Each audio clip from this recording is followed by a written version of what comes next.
आप हंस रहे हैं, मैं आपसे पूछ रहा हूँ आप क्या काम करते हैं, आगे से हंस रहे हैं। ओ यार मेरा बड़ा भरा बाहर होता है। मैं पूछ रहा हूँ आप क्या काम करते हैं भाई। तो वही तो दस रहा हूं ना, मेरा बड़ा भाई जो है वो बाहर होता है। ਓਕੇ ਤੁਹਾਡਾ ਵੱਡਾ ਭਰਾ ਬਾਹਰ ਹੁੰਦਾ ਹੈ, ਤੁਸੀਂ ਤੇ ਅੰਦਰ ਹੁੰਦੇ ਹੋ ਨਾ ਮੁਲਕ ਦੇ ਅੰਦਰ, ਤੁਸੀਂ ਕੀ ਕਰਦੇ ਹੋ ਇੱਥੇ? ਇੱਥੇ ਇੱਕ ਦੁਨੀ ਧੂਣੀ ਦੋ ਦੁਨੀ ਚਾਰ ਹੁੰਦਾ है। मतलब बड़ा भरा बाहर होता है। that doesn't make any sense। ओ भाई अंग्रेजी में गल ना कर मेरे साथ, ऐसे तो चार पांच लफ्ज मैं भी बोल दूंगा, पथेटिक हो तुम इंसान।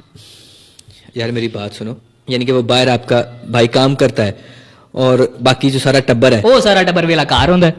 बड़ा भरा बाहर होता आ शायर दिया बचिया। है।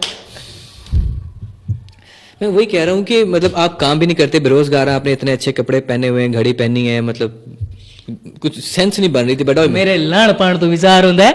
बड़ा भरा बाहर माऊ दिया बचिया साटो साटो शकीरिया ना के हाल से तो सर मेरा उमर सलीम। वो उमर सलीम हूँ यार, तेरे नाल ना मेरी बड़ी वैब मैच होती है लगी थी, तेरे नाल मैं यारी लानी है। वाई क्योंकि वेला यारा दा यार होता है। और बड़ा भरा बाहर होता है। माऊ दिया बचिया, ओ कसम खुदा दी सारी गल्लां को समझदे।